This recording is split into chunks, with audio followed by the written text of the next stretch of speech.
So a couple of things, a couple of updates. There's a number of things that people keep asking me in the questions in the comment section that I think I need to respond to. Wait, we'll sink it down. First of all, the build that's going on at our house. Lots of people keep asking how that's going. Disastrously is the answer. As I've touched on in other videos, the builders just haven't been very good. The kitchen that you may have seen me in a previous video about 2 weeks ago putting the units together is not even in yet. I've just laid these into position this morning, ready for the worktop to be put in this afternoon. So it's just been problems. This stuff on the walls here, this is a concrete render on the walls. They gave us a sample, a colour sample, weeks ago and said, which one of these colours would you like? Great, we'll have that one. Put it on the walls, completely different colour. So they had to chip the whole lot back off again, clean it all up, start again, put another one on. Another completely different colour and not the colour that we chose. Unbelievable. So that all had to come off again as well. So for the third time, they stripped all the walls completely back. The dust you cannot imagine. They eventually put a third coat of this stuff on, which somewhere near resembles the sample that we chose in the beginning, and we're happy. But what it's meant is that the kitchen that was supposed to be out of the house for a couple of days, or not usable for a couple of days, has been the best part of 3 weeks. And for me, that's not been too big a deal because I've been very well looked after out in Australia in hotels and in restaurants. For Claire and the kids though, no kitchen sink, no worktops, no nothing. It's been an absolute nightmare. So that is a quick update on the builders. It's been disastrous. Maybe there's light at the end of the tunnel soon anyway. The other one that people keep asking me about is the new puppy, which we're all very excited about.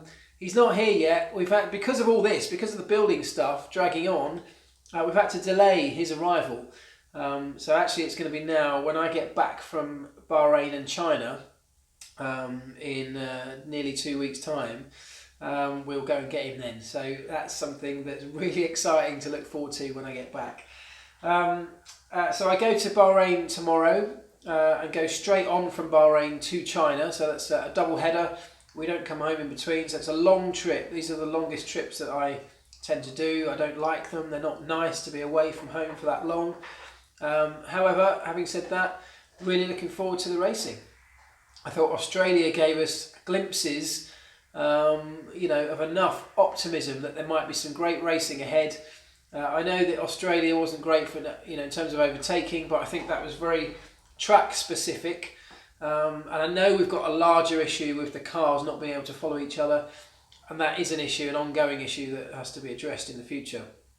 But I think in terms of performance levels, there's enough to suggest that there will be opportunities for the others, for Ferrari, for Red Bull, and maybe others to start mixing up. So I'm excited to get to Bahrain. Hot temperatures, very different track surface to the one we had in Australia, very different track to Australia. So really keen to see how it all shapes out there. In the meantime, I thought I would give you a quick update on those HAAS pit stops. Again, this is something that I touched on the F1 report show, but only had a very brief amount of time. Essentially, the wheel nuts got cross-threaded, which can happen. It's quite rare in this day and age. It's quite rare to have that happen, and certainly extremely rare for it to happen twice within the same team at the same race event. So very, very strange in that regard. But I just thought I'd tell you exactly sort of what happened, how it happened, and what they're going to do about trying to fix it.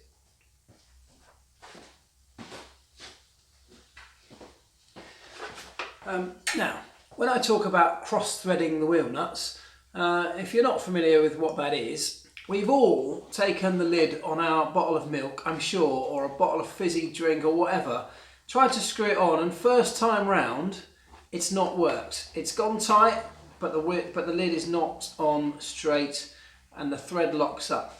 Now, when you look at it, you can quite easily see that that is not on straight.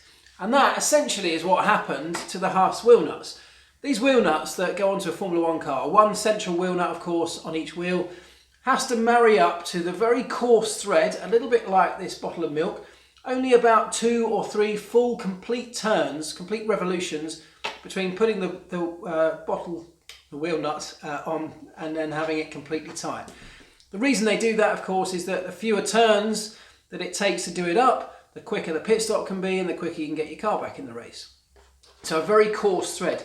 It only works though when that wheel nut, I keep getting confused between a bottle top and a wheel nut, when the wheel nut marries up to the axle of the car, the hub of the car, perfectly straight, the two threads line up with each other and they do up and it links, the threads engage and they tighten up. The wheel gun, of course, is rattling that on incredibly powerfully, incredibly fast.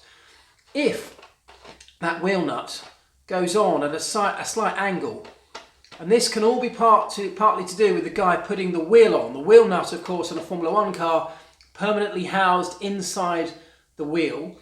So every new rim, every new wheel has a wheel nut permanently housed inside it. So you can't lose them. They can't spin off down the pit lane like they used to do back in the old days.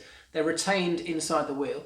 The wheel then has to go over the axle straight to allow the wheel nut to also link up with the axle threads straight as well. If it goes on at a slight angle, with the force that rattle gun is rattling that on, it can just bind up. The two threads don't engage properly. They can bind up very quickly. And before you know it, the wheel nut's gone tight, but it hasn't clamped the wheel hard up against the face of the rotating part of the upright. And that's what happened essentially. We heard Kevin Magnussen reporting on the radio when he left the pits that he felt like he had suspension failure on the back of his car because he could feel that wheel wobbling around as he was going around the track. That's the sensation that he felt because the nut was tight on the threads to some extent, the wheel wasn't clamped up tight.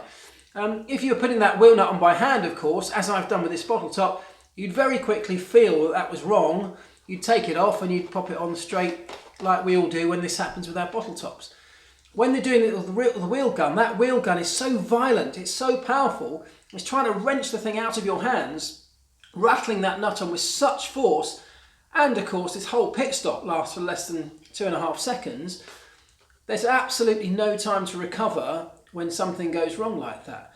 And the guys are so pre-programmed through all the practice drills that they do to go through a certain set motion. You know, that wheel gunner will zip the gun into position, he will zip the button, zip the nut on tight. Before you know it, he's pressed the button on the handle of his gun to say it's tight and the car's gone. Only at that point does he actually clock and realise that something didn't go as smoothly as it should do, as it normally does. And by that point you saw him turning and waving, putting his hands up to the pit wall to say that there'd been a problem, but it was all too late. The car had already gone, and that was essentially what happened. Now what teams do to mitigate against that is the design of the upright, the design of the axle, the design of the pegs on the back of the wheel rim, all have fairly big chamfers. The wheel nut as well has a great big chamfer, a big leading edge to enable it to align itself as well as it can over the axle and in the pegs on the wheel to make sure everything is in alignment before the wheel nut actually gets done up. It's not foolproof. And when you're trying to do something change 4 wheels and tyres in 2.5 seconds, there will always be issues. But I think that what happened with HAAS was A, incredibly unfortunate, B, a really rare and strange occurrence to have them both happen like that, and possibly, and I don't know the answer to this, possibly something to do with the design of their wheels or uprights or axles or wheel nuts, something that can potentially be addressed to prevent that from happening again, or at least minimise the risk of that happening again. The team have said they didn't get to practice as much as they would have liked in the build-up to Australia, and that's, I guess, understandable to some extent, but it just goes to show if you don't practice, if you don't put in the preparation and the planning and all of that meticulous pre-preparation ahead of any of these events, those tiny little details can let you down. And literally that cost them not only a great, their best ever finish, a great points haul, which would have been invaluable to them, but also a huge amount of money. They were fined €10,000 for the two events, releasing the car unsafely into the race. But much more significantly than that, the points money or the prize money that those points would have earned them come the end of the season would have been significant. And for a team like HAAS, that is a big, big blow.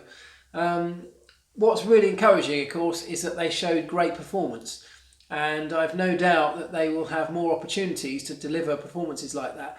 What's crucial though, and disappointing from their point of view, as this season goes on, they will be one of the teams that struggles to develop at the rate that the bigger teams will do. The likes of McLaren and Renault, and of course the top three, will all be developing at an extraordinary rate over the course of the season.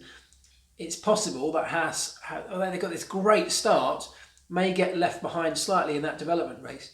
And that means that these early opportunities in the first races of the season are more crucial than ever to pick up the valuable points when the opportunities are there. So really disappointing for them. They are going to be practicing the hell out of those pit stops over the course of Wednesday and Thursday in Bahrain, I've no doubt.